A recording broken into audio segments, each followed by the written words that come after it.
Hello everyone, welcome back to my channel. आज के video में हम लोग डिफ़ॉल्ट कंस्ट्रेंट के बारे में पढ़ेंगे। डिफ़ॉल्ट कंस्ट्रेंट होता क्या है एसक्यूएल में, इसको हम आज लोग क्लियर करेंगे।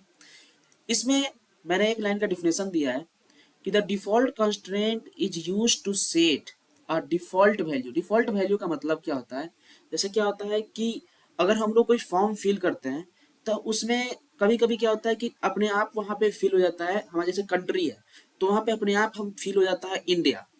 लेकिन अगर हम किसी और कंट्री से रहते हैं तभी चेंज करने का जरूरत पड़ता है। नहीं तो हम जानते हैं कि मेरा मतलब कि मैक्सिमम पर्सन जो हमारे फॉर्म फिल करने वाले हैं वो इंडिया के हैं, तो वहाँ पे डिफॉल्ट अपने आप इंडिया फिल हो जाना चाहिए। तो इस जगह पे मैं लोग क्या करते हैं कि डिफॉल्ट कंस्ट्रेंट का यूज करते हैं एक पार्टिकुलर कॉलम में। यही चीज यहाँ पे लिखा गया है। तो चलते हैं हम लोग टेस्ट डीबी नाम के हमने डेटाबेस जिसमें हम लोग प्रैक्टिस करते हैं, इसको हम लोग यूज कर लेते हैं और यूज करके और हम लोग ड्रॉप कर लेंगे पर्सन, क्योंकि पर्सन टेबल हमारा पहले से बना हुआ है तो हम इसको यहाँ से ड्रॉप कर लेते हैं। अभी एक चीज यहाँ पे आप लोगों को लगेगा कि टेबल का स्पेलिंग कैपिटल और स्मॉल में मिलकर लिखा हुआ है। तो मैंने पहले फर्स्ट वीडियो में पढ़ाया था आपको, उसी समय बताया था कि हमारा एसक्यूएल सर्वर क्या होता है, ये हमारा केस सेंसिटिव नहीं होता है। तो हमने बताया था केस सेंसिटिव नहीं होता है। तो यहाँ पे जब हम अब क्रिएट करेंगे पर्सन टेबल को, तो पर्सन टेबल में क्या क्या है इसको पहले देखेंगे।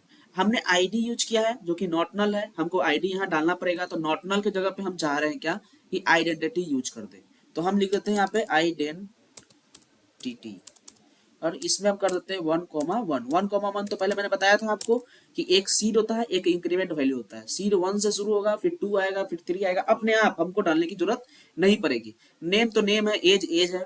और इसमें मैंने यहाँ पे सिटी जो डाला है इसमें डिफॉल्ट वैल्यू डाला है एक, ऐसे ही कहीं से मैंने रैंडम इसको कॉपी किया है। तो मैं यहाँ पे सिटी की जगह पे क्या करूंगा, अपने दिल्ली डाल देता हूँ। मतलब हम दिल्ली के लिए डेटा बना रहे हैं तो हम यहाँ पे डिफॉल्ट वैल्यू क्या कर देते हैं, दिल्ली कर देते हैं। अगर कोई सिटी नहीं डालता है तो वो दिल्ली अपने आप वो ले लेगा। या फिर हम सिटी की जगह पे कंट्री भी कर सकते हैं, जैसे कि मैंने अभी आपको एग्जांपल दिया कंट्री का, तो मैंने यहाँ पे कंट्री कर देता हूँ और कंट्री करके हम लोग यहाँ पे इंडिया कर लेते हैं, इंडिया।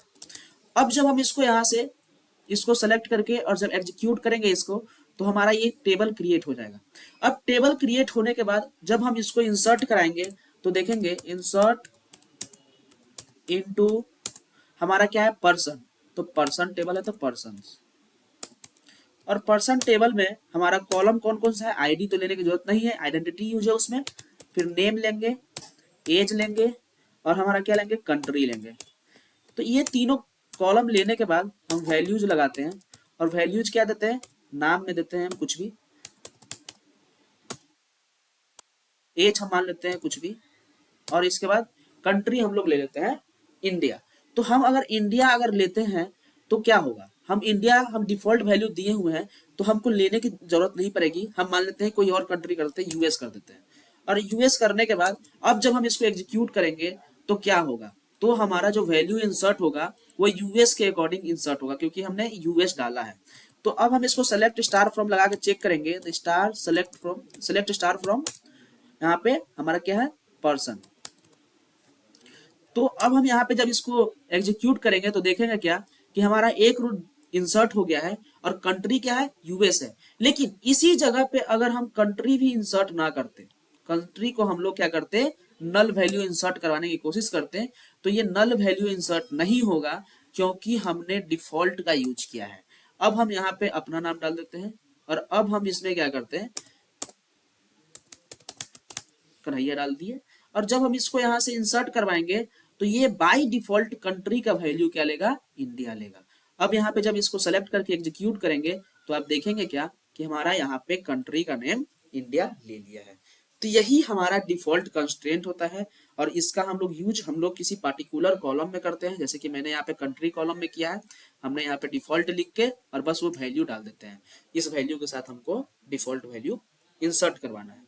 तो यही था डिफॉल्ट कंस्ट्रेंट हमारा एसक्यूएल में। अगर वीडियो आपको अच्छा लगा हो तो वीडियो को लाइक कीजिएगा, चैनल को सब्सक्राइब कीजिए और मिलते हैं न्यू वीडियो में।